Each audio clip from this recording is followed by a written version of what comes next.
Hello and welcome to this week's episode of the CD Sport Podcast with me, Kerry Davis. Joining us today, we have got ultra athlete Caroline Underwood. How are you, Kaz? I'm good, thanks. How are you? I'm not too bad. Appreciate you coming on and talking about your Marathon Des Sables 2019 experience. Yeah, pleasure. Thanks for having me. No, that's good. Just before we start, I want to tell the people, because obviously me and you don't know each other and we've got no mutual friends. And I just want to say how we got in touch, really. So pretty much what happened. People who know me have been enjoying my running lately. And so I was just browsing online looking for a marathon to do this year. Maybe abroad, maybe not, depending on the COVID situation.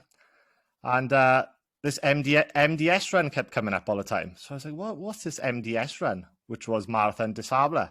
So I clicked on it. And what it is, it's a 5-day... Well, it's 251 kilometre run through the Sahara desert over 5 days, which is pretty much a marathon every day, which it works out to be. Am I right saying that? Yeah. Yeah, roughly. It's yes, yeah. Roughly. Yeah. So it's self-sufficient as well. So you have to carry everything you need for the whole week with you. So you run with a pack, and there's no running water or anything like that. It's all entirely self-sufficient. It's crazy, yeah. So obviously I got a bit quite, I wouldn't say obsessed, but really interested about it. So then I started looking into it more and I was like, bloody hell, it'd be really good to have someone on the podcast who's done this. So I went on Instagram, typed in the old hashtag Marathon Des Sables, and I found yourself, Kaz. I was really impressed with the photos, to be honest, which you've put on your Instagram. I don't know if you had a professional photographer doing them, but this is like you in the abyss. And it's no, crazy. I think it's... Yeah. There were professional photographers at the event, but it's just such an amazing landscape that I didn't take a camera with me. I didn't take a phone or anything with me, so I didn't have any pictures that I'd taken. So it was really nice to see some of the ones that the photographers there had taken. But like I say, I'm not I'm not a professional athlete, and I'm not a particularly fast runner, so I wasn't up the front end. But I'm happy to talk about it from a kind of middle of the road runner. Just had an amazing experience doing it. Really, it was absolutely incredible. I think just doing it alone is impressive, even if you're bloody last or whatever, middle of the pack. It's and I've also seen on your Instagram you've done a couple of 100 mile. Have you done a 100-mile race as well? So I was supposed to. I've done proper races. I've done up to 75 miles. My last ultra was a 75 mile in Wales. And I was supposed to do a 100-mile last year, but with COVID, everything got cancelled. So I decided to do one just around the block and kind of on local trails. So I did one just in lockdown independently, just because I wanted to run 100 miles. So I did that. I did that last year, and I've got the deferred the 100-miler that I was supposed to be doing recently. I deferred because I was pregnant, and so I've got that coming up this year. So I've got that later this year. I've got 100k in July and a 100-miler in September. Jesus, so a proper event then, is it? Yeah. Hopefully, yeah. I'm hoping that's going to go ahead for real. Yeah. Rather than the virtual events have been really good in lockdown, sort of good motivation, and I think a lot of runners have been getting out there and doing stuff anyway, just off their own back. But it's nice to do an organised event, isn't it? It's a special thing. So hoping they're going to go ahead. Yeah, definitely. I hope so as well.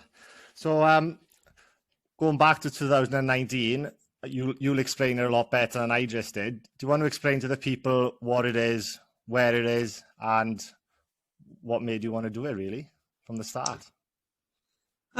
So Marathon Des Sables, what made me want to do it? So I started running ultras and just really loved it. My first one was, I live on the Isle of Wight, and my first one was around the coast of the Isle of Wight, which is just over 100 kilometres, but I did it over 2 days as my first one. So it's 56 kilometres a day or something for 2 days. Absolutely loved it, signed up for more, but then a friend of mine said, "Oh, we should do this marathon des Sables," and I told him he was completely crazy, but it obviously planted the seed of an idea, and looked into it a bit more. And it does sound crazy if you've not heard of it before. You think, okay, 250 kilometers through the Sahara desert with no running water. You have to carry all your food with you. That does sound a bit mad. But the more and more I looked into it, I realized you can train for all the different aspects of the event. So decided to take it on as a big challenge. And I spent a year training for it. And honestly, the training is the tough bit. By the time you get to the event, you're ready for it, but the training is intense. Like you said, it's a marathon a day for six. Well, it's 6 marathons, but the 4th day is a double marathon, and then you get a rest day on the 5th day. So it's the equivalent of 6 marathons, but spread out over 6 days. That's crazy. And in the Sahara Desert, how hot was it when you did it? Was it 50 Yeah, it's pretty hot. Yeah. I can't remember exactly how hot it does vary year on year, and it was freezing at night time. I mean, that's the other thing. You're obviously carrying all the clothes you need for the week. So you really just have one change of clothes to run in. But at night time, it gets really cold. So you have to take a sleeping bag and things. In the day, I think it was sort of got up to 50 at one point in the afternoon on one day. And for the long stage is hard because you're starting at 8:30 in the morning, running through the whole day into the night. So by the end of the afternoon, it's getting really, really quite hot. But I'm not sure exactly what the temperature was. And obviously it's different they take the temperature in the shade, don't they? There's not much shade. So no, it wouldn't be, would it? No. Yeah, it's hot. It's really hot, but you can train for the heat. You have to train for the heat, actually. It would be really difficult otherwise. You have to train your body to deal with the heat. So going back, I jumped the gun a bit there, sorry, but so you're training, like how did you train for it? Like it wouldn't be just like training for a normal ultra, would it? It'd be very different with the conditions and everything. Yeah, there's quite a lot of different factors to prepare yourself for.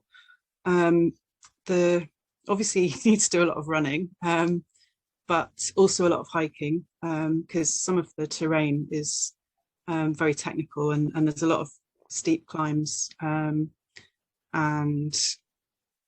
there are bits that you do need to hike, and obviously with a pack you have to do weighted training so that you build up your strength to run with a heavy pack.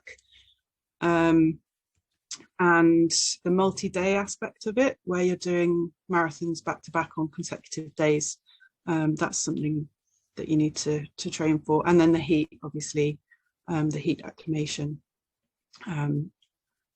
So yeah, there's quite a lot of different aspects, but it's all perfectly possible to train for. And the training's a massive challenge, and I think that's where that's the thing most people find difficult. And it's quite easy to injure yourself when you're doing weighted running. I injured myself 2 months before I got a stress fracture, nearly didn't make it. And I think people who don't make it, it's often because they overdo it in training, from what I've heard. But yeah, it's like I say, it's possible for anyone. I'm not a really fast runner.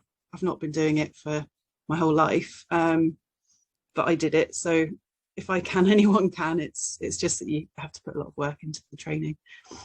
Well, like you said, you put 12 months into it, so it's a big commitment, isn't it? It is a big commitment, and I was able to do that at the time.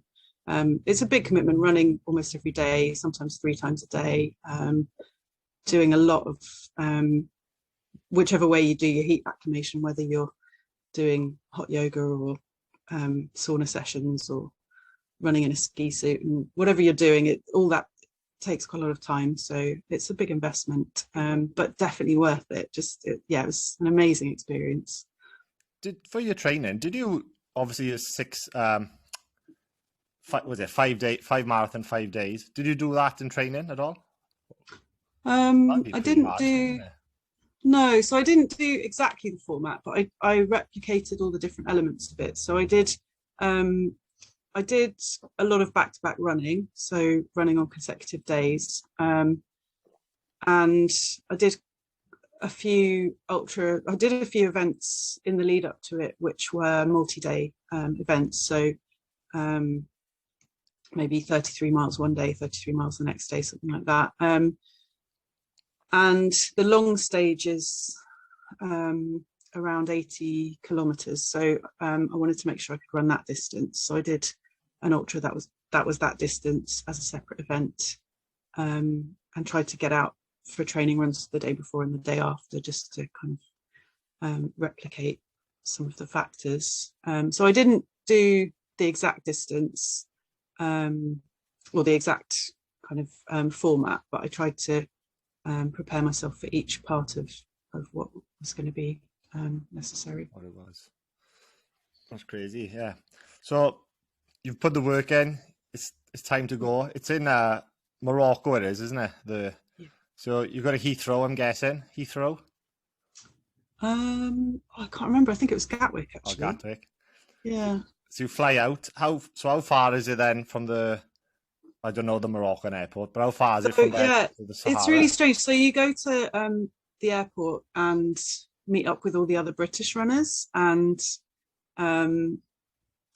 everyone's, there's obviously a lot of nerves flying around, and the guy I sat next to on the plane ended up you end up in tents of 7 to 8 people. I think it's 8 people per tent, and that becomes like your family for the week. It's they're your buddies for the week. And so the guy I sat next to on the plane ended up being in my tent group. So from the beginning, when you go to the airport, it's quite strange. All the British runners are there, and then you arrive in Morocco. And the year that I ran it, we had to drive for hours and hours to get to the bivouac, to get to the camp.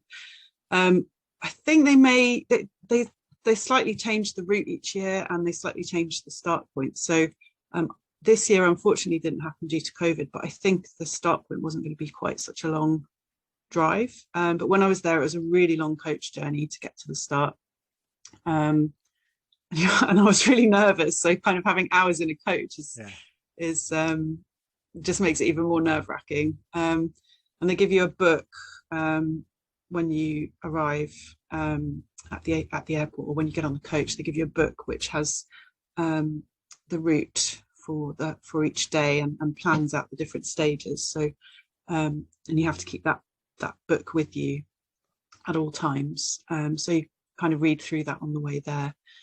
So we arrived at the bivouac just after it got dark, and you have 2 nights in camp before you actually start the run, because you have to pack your bag, get everything weighed and checked. There's a minimum requirement for how many calories you have to be carrying per day. So they check all of that. You have to do lots of spreadsheets. It's not just about the running. There's a lot of admin. So you have to show them your food rations that you've prepared, get your bag weighed, make sure it's on the minimum weight, and then they take all your other stuff away. You don't get that back till the end.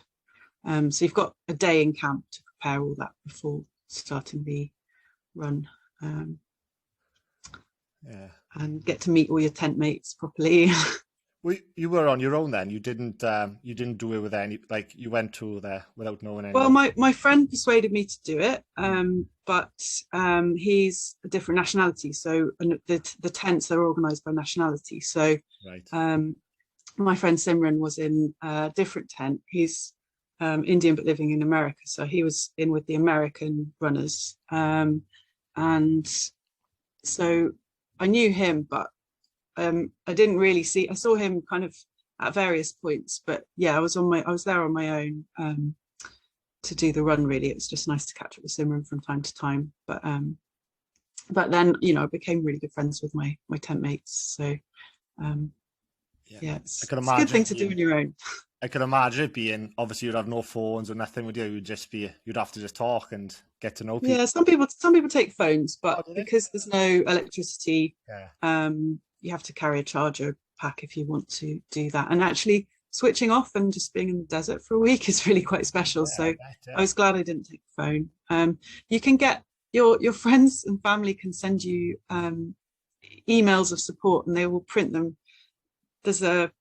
Someone goes around, one of the volunteers goes around and hands out printed messages to the tents each evening. So it's really nice if you've had a hard day, but then you get like this. It's like an old-fashioned telegram. You get this email handed to you at the end of the day from your friends and family, which is really nice. Oh, it's nice, yeah. So you were saying about your the weighing your bags and stuff, and you're out so much calories. What type of food did you take for that? Was it obviously just would it be nuts and stuff or dry food? Yeah, lots of nuts. So you have to weigh up the different elements. Obviously you want your food to be really light, because you have to carry a week's worth of supplies whilst running, and the heavier your pack is, the harder it is to run. So you want your food to be really light. You want it to be very calorie dense. I tend to need a lot of carbs when I'm running, but then protein for after. So I had I used a lot of freeze-dried meals. So in the morning I would have a freeze-dried porridge. Like you can get these 1,000-calorie expedition foods. So on most mornings I had a 1,000-calorie porridge, and in the evening a sort of 1,000-calorie freeze-dried meal, like a vegetable curry with rice that comes in a little sachet and boil up a little bit of water. During the running, I had malt loaf, sorry, malt loaf I really like for running, and nuts and dried fruit. Didn't take any gels or anything like that because they're very heavy and quite difficult to stomach when you're working really hard, when you're in difficult terrain and it's hot. So yeah, nuts and dried fruit. And then when I finished the run each day, I would have a vegan protein shake, like a sachet of chocolate vegan protein powder, and that would be my recovery. But yeah, I mean, you're in calorie deficit for sure throughout the week. It's not really possible to take as much as you need, so you have to also work out what's going to fuel you best, but also what's going to keep your morale up. I mean, if you take just really disgusting food, then you're going to be really depressed by day 3. So stuff that tastes, I mean, dried fruit's really good, that kind of thing. But yeah, you're just weighing up all the pros and cons. The final day, you still have to have your minimum calorie quota, but it's a shorter day, so most people just take nuts or something for that final day. I just had macadamia nuts for the final day because they were the lightest way I could get the calories into my bag. Yeah, lightest and smallest, yeah. Yeah. So that's all set now. You got your bag ready to rock. Obviously medical. Do you have a medical going there, or do they check you over there? You have to pass a medical in advance. You have to have an ECG. Yeah. So you get wires stuck all over you, and you have to get your ECG and blood pressure and all that kind of thing done in advance, get signed off by a doctor in advance, and then you have to take all that and it gets checked by medics on the day before the event as well. So yeah, that all gets checked, and there are lots of medics there, but there is a penalty if you require medical assistance. So do try and avoid getting into that kind of state. So I did see lots of people on drips and things, particularly on really hot days or through the dunes. And it's usually, apparently, if you don't take, they give you salt tablets, and you're supposed to take salt tablets with anytime you drink water. But if you don't take the salt tablets, then you can get really dehydrated. So yeah, and then they have foot doctors, foot doctors for the feet. Yeah. Which I luckily didn't have to go and see, but my tent mates, some of them had some really.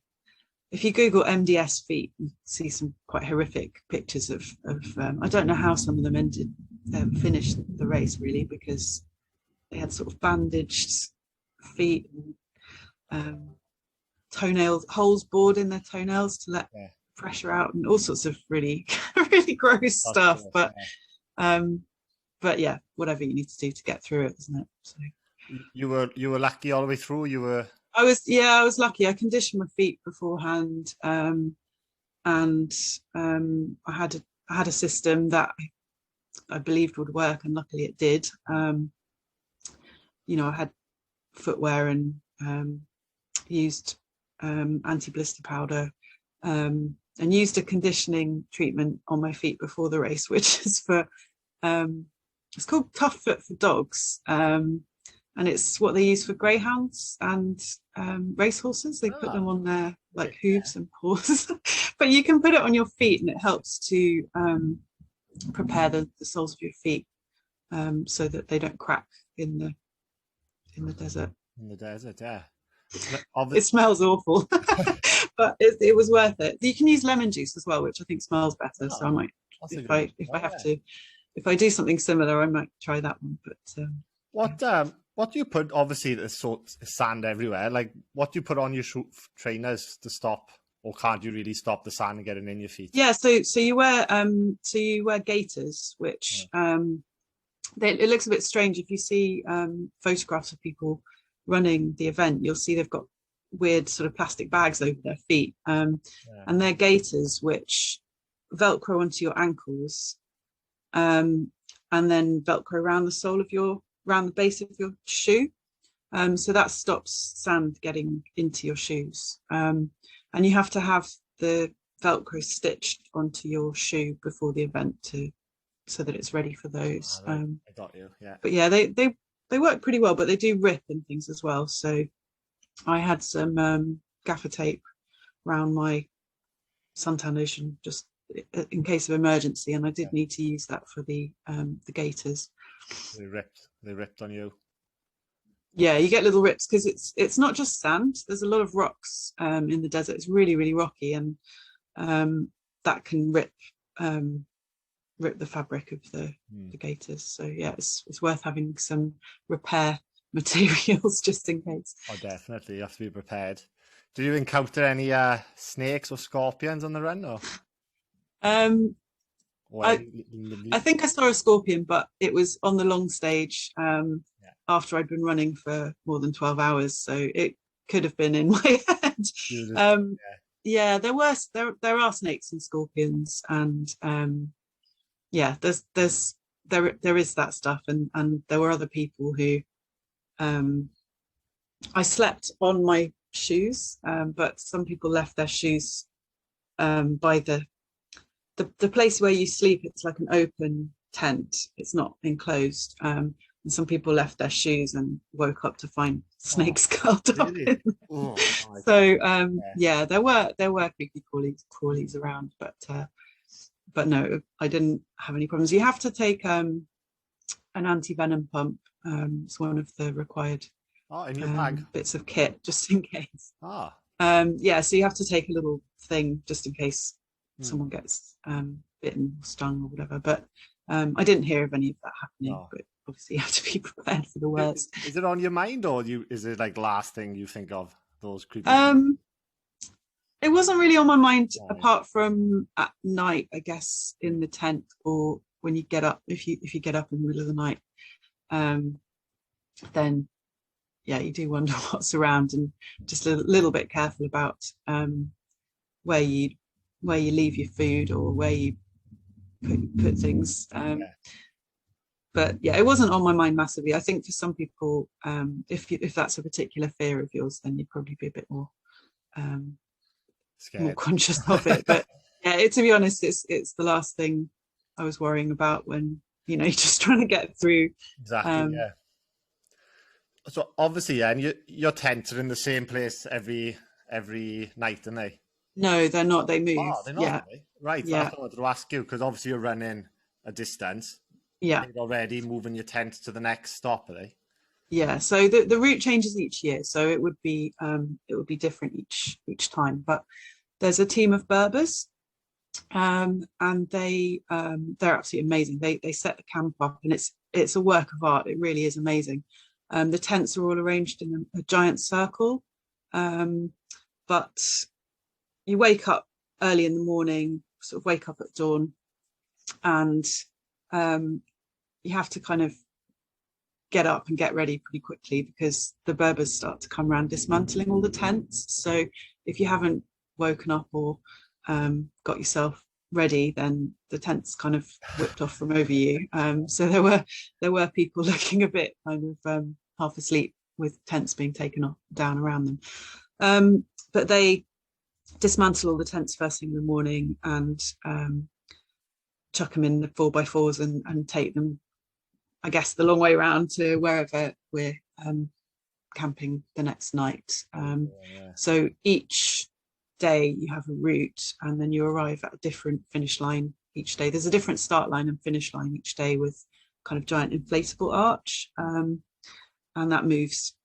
The whole thing moves. It's an absolutely amazing endeavor. That it's run by Patrick Bauer, and it's just this amazing idea he had to put this event on.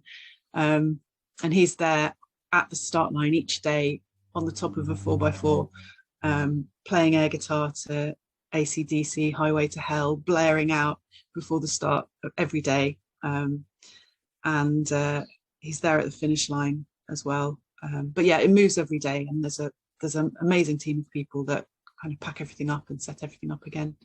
So you don't have to worry. And at the checkpoints as well. The checkpoints are in different places as well each day. So. That's good. All you got to worry about, you get your bag and you go type thing. You don't obviously worry about the tent and nothing. Well, you have your bag. Yes, exactly, in the morning. So you carry your bag with you the whole time. So the tent, you have your sleeping bag and, well, whatever you want to sleep in or on, you have to carry. So there's, I don't know if you've seen pictures, but it's like an open-sided Berber tent, traditional Berber tent. So it's a bit of fabric with some sticks holding it up, but it's open on the sides. So that's what's provided. And then you take, if you want a mat to sleep on or a sleeping bag, then you have to carry that with you.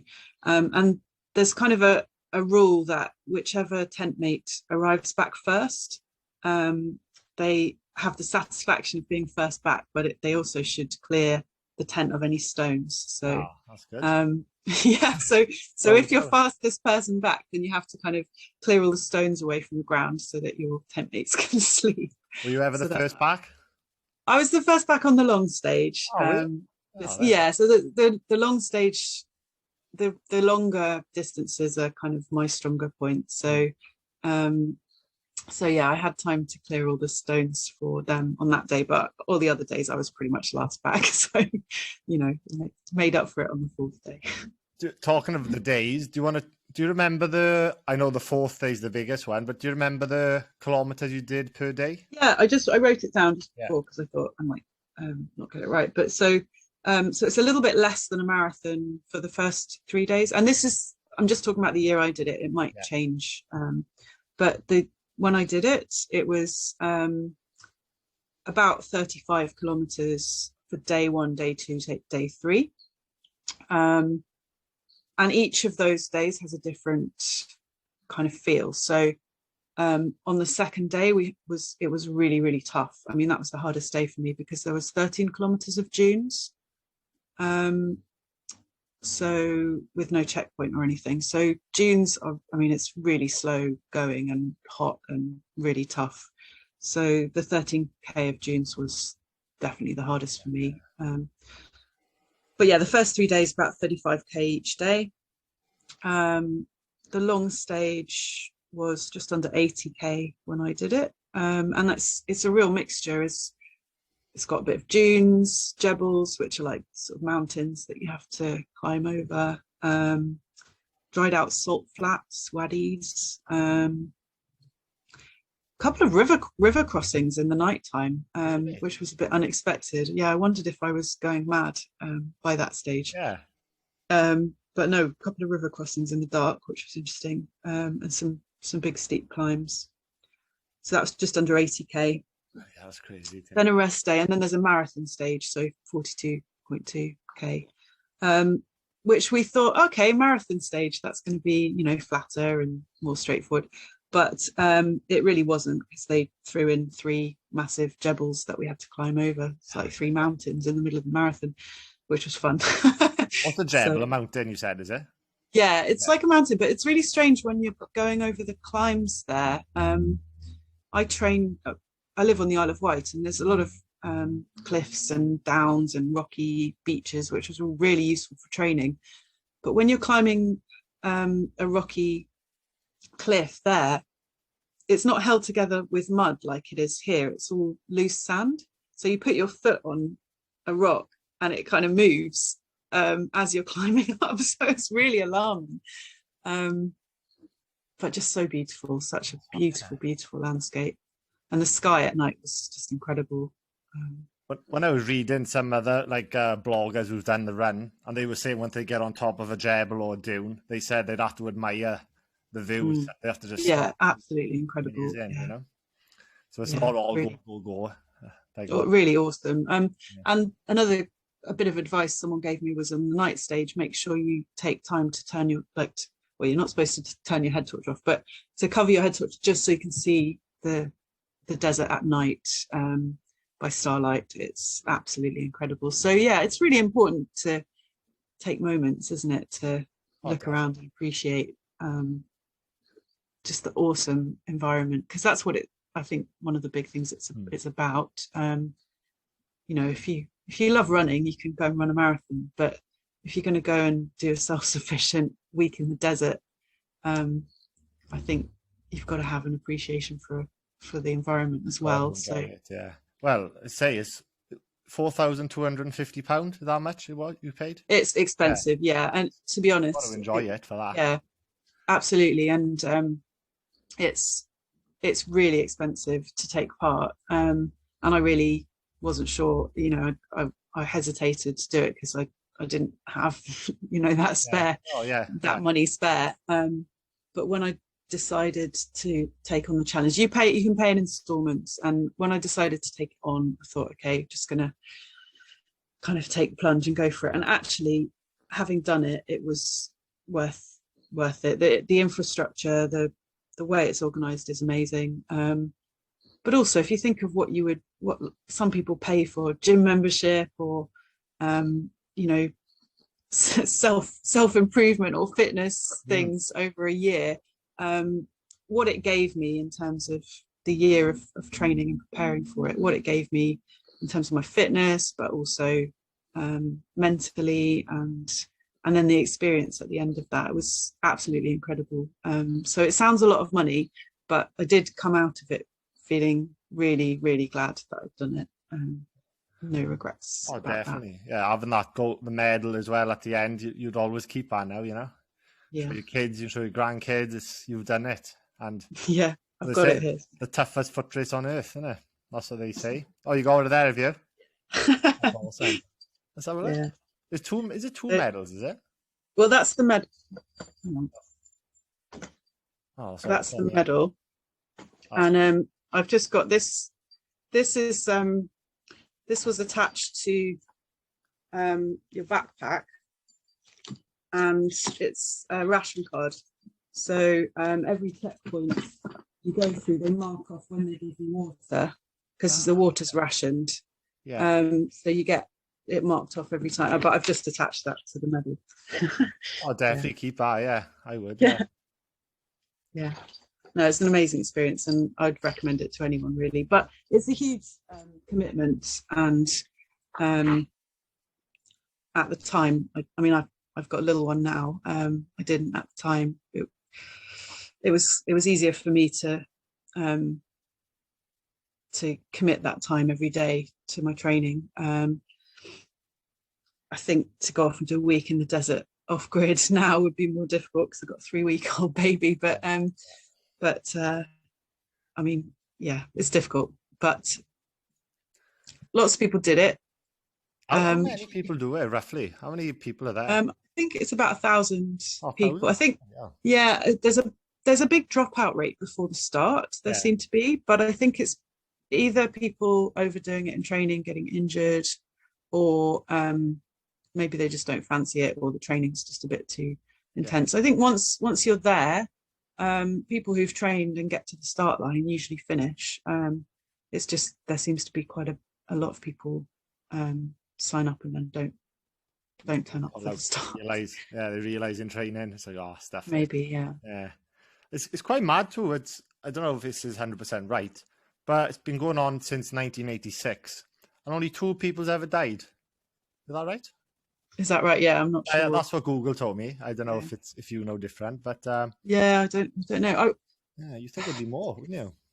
Well, more extreme.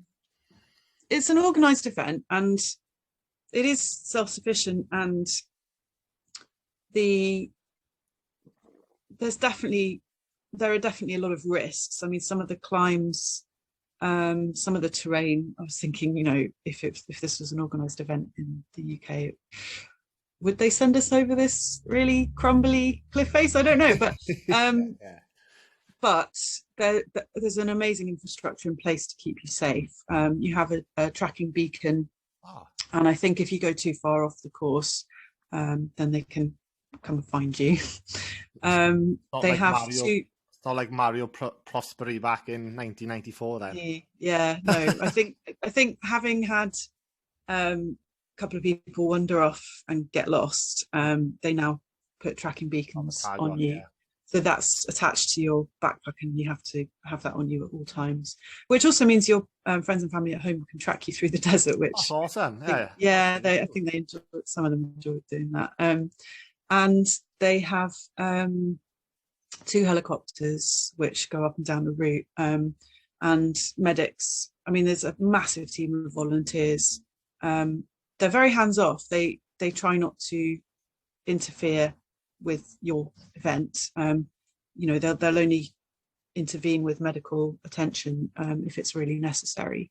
But the infrastructure's there to keep people safe if something does go wrong. So no, I'm not surprised that there aren't more people dying. But certainly people do get into trouble if they don't look after themselves. And I did see, particularly on the June day, I did see a lot of people on drips at the checkpoint looking quite poorly. But yeah, if you do have to look after yourself and be careful. But most people can. Well, almost everyone finishes it that starts. So I think most people who were doing it would have trained so hard for it. They would have been. Yeah, exactly. Most people would be fit, wouldn't they? Doing it, they'd be really fit going out there. Absolutely, yeah. I don't really know. I don't know if it would even be possible to do it having no training, not trained really, really hard. I mean, the heat as much as anything, just it's really intense. So yeah, everyone puts a lot of preparation into it, and that makes it achievable. Definitely, yeah. I just want to say quickly, I mentioned that Mario Prosperi guy. In 1994, he was Olympic gold medalist, wasn't he? Ultra runner, and he did the event, and he was going. He wanted to win it, didn't he? He was like aiming to win the whole thing. That's what I've read up about it on the documentaries I've watched. And a sandstorm came when he was doing it, and he actually got lost. He ran off track. But there's no one about, is there? It's the sandstorm. I was in a sandstorm for about an hour one day, and it is really disorientating. It's pretty strange experience, but I can imagine how you could get lost. But luckily, the bit I was on, the bit I was on was kind of obvious which way to go, so it wasn't too bad. But I can imagine that it could be quite scary. Yeah. But he was lost for 9 days, and he was found 100 miles off course. Yeah. And he survived. That's a lot of extra miles on the route. And it's crazy. He where is it? 100 miles off course, and he survived by drinking his own urine, eating bats and lizards. Nice. And, on the documentary I watched, it's on Netflix. It's called Losers. Yeah, I think it's I haven't watched 4 or 5. And he saw like a helicopter or something in the sky or something like that. And so he had obviously like a flare, shot the flare. It was crap, he said. So then he took his clothes off and everything and tried to make a fire for smoke signal. Okay. But another sandstorm came and it put the fire out. Oh no. So yeah, he ended up getting found by what's the I haven't wrote the country down. What's the country south of Morocco? Algeria. Yeah. The Algeria army found him in the end, and they took him back and they put him on the drip and stuff, and yeah, he returned to Italy as a hero. But yeah, 9 days out there. Yes. Survived it, like that's a whole nother level of self-sufficiency, isn't it? That you haven't prepared for. It's crazy, yeah. So you finished the race now, Kaz, and you can see the big inflatable. Yeah. What's going through your mind? Is it relief? Is it excitement? Have you got second wind again? Is it happy to see it? I don't know. Do you know, it's a really strange thing. When I did it, and I think the same when I've done other things, other ultras and challenges as well, it didn't feel strange to be there because it's the training that's so intense. So through the training, it kind of becomes, by the time you get there, it just, for me, it just felt normal. Yeah. So because I'd prepared for it, it was just, I was doing what I was supposed to do. But certainly there was a massive sense of achievement at the end because I knew how hard I'd worked for it. And I think relief as well, because I'd fractured my foot 9 weeks before the event, and it had been a bit dicey about whether I'd get through the whole event without that fracture kind of opening up again. So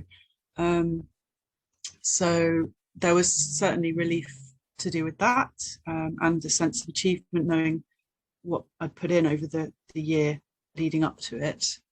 And just gratitude, really. Felt really lucky to have been able to do it. It was such a special experience. I just felt really lucky to have that opportunity to be in that landscape and go to that place, go to those places and experience it in a way that I wouldn't have been able to do if I'd not trained in that way. To be self-sufficient in the desert for a week was very special. So yeah, I felt very lucky and hungry at the end. You know, you're just really hungry. So yeah, they give you you can have a can of Coke nice. on the rest day, and at the end, on the final day, you can have a beer or a can of Coke, and it's pretty amazing. But then on the final day, there's a short charity run, and they give you a clean T-shirt with the charity logo on, and it's just so nice to have clean clothes. It's the first clean thing you've had to wear.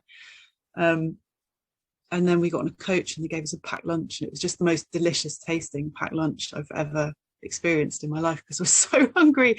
And then on the coach you go to a hotel and realise how badly you stink because you've been wearing the same clothes for a week, running in the heat of the desert, wearing the same clothes for a week. So you have a wash, which is amazing, and then go to the hotel buffet and just start piling up plates of food, because at the end of it you're just so hungry. Most people lose quite a lot of weight through the week just because you're in such a calorie deficit. But yeah, it was amazing. how much do you know how much you weighed and how much you lost? Do you not weigh? No, I didn't. I read an article by someone else who'd done it. I think she said she lost 4 stone in a week. But I didn't weigh myself. But I mean, I can see from pictures of me that I finished the race at my optimum race weight. So the pictures of me at the start are a little bit more kind of I don't know, healthy looking. The pictures of me at the finish, I'm quite lean. But you know, it's good. It's quite interesting because 6 days doesn't sound like very long, but it's so intense it feels like longer. The first 2 days you're packed so heavy, and then that gets lighter as you eat your way through the food. So it's strange because you'd have thought you'd be getting weaker as you go through the week, but you actually feel stronger as you go through and through because your pack's getting lighter. And there's something really energizing about being there in the desert and in the sun and doing this thing that you've prepared for. It's really energizing. So yeah, it's a strange thing. You'd have thought throughout the week you feel weaker and weaker, but that's not my experience at all. That's good to know. I'd never think. Like you said, I thought you'd be drained, exhausted, fall over the line, all that type of thing. You see people do, don't you? They're just so exhausted. Yeah, no, I was buzzing, and for about 2 weeks after I got home as well, I just felt full of energy. Do you have a couple of weeks off, or did you do a bit back in the Isle of Wight as soon as you got home? I think I got back on it pretty quick, but I had a couple of weeks when I got back. It was one of those things where everything coincides at the same time. So when I got back, I'm an artist and I had a solo exhibition to put up as soon as I got back. So I was pretty focused on that for 2 weeks and didn't do loads of running, but I did some. I think it's difficult to just stop, isn't it?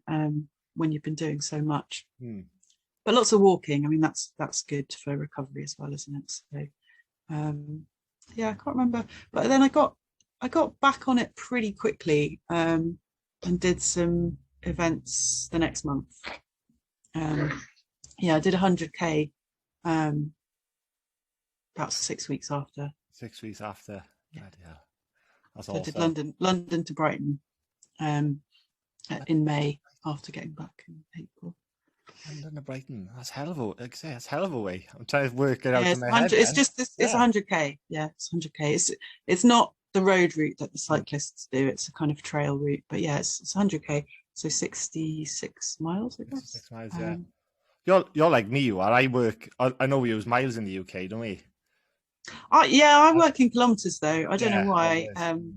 I guess they're shorter, so you tick them off quicker. That's what someone asked me. They said, "Why do you work in kilometres?" And they said, "Well, you said there. Is it because you feel like you're accomplishing more when you're running?" I was like, "I don't know, to be honest." I think also just in terms of the pace, the difference between pace in minutes per kilometre is more, so it's easier to kind of gauge what's going on. I mean, I'm not too focused on running fast generally. I'm not a very fast runner, so I tend to focus on the endurance side of things and the long distances. I'd rather run longer, slower runs. But working out the pace in kilometers seems a lot more sensible to me than miles. But I don't know, each to their own. Oh, that's it. Yeah. Kind of have to work with both, don't you? Well, listen, Kai, you've motivated me to go for a run now, I think. What's the time now? Great, yeah. So get on your marathon training. Yeah, well, I guess we were speaking a bit off air before, weren't we? But I want to do a marathon this year. I could do one just around the area, but I'd like to do, maybe Cardiff marathon. Yeah. If I go a city one it's a good buzz. I mean, it's very different from the trail and ultra running, but it's a good buzz. I've got a marathon in July, which will get me back. The aim is to focus on my marathon training, because I've just had a baby, so I'm training back, getting back into the training. But yeah, a city one's a good shout, so you'll enjoy it. Yeah, awesome stuff, Kaz. Do you want to, before I let you go, do you want to give anything a shout out, or where we can find you on social media so people can see your awesome pictures as well? Well, they are really good. Sure. Really cool. Yeah, well, I can't take credit for them. Like I said, I didn't take a camera with me, so hopefully I've put the credit who took the pictures. But so I'm Kaz Underwood on social media, CAZ Underwood, on Instagram and so on. It's a bit of a mixture of art and running. Hopefully more running as I get back into it over the next few weeks. But yeah, I'm going to be fundraising for charity for my July runs as well, so I'll post some information on there nearer the time. But yeah, if anyone wants to follow and support, great. Awesome stuff. Caroline Underwood, everybody. Ew.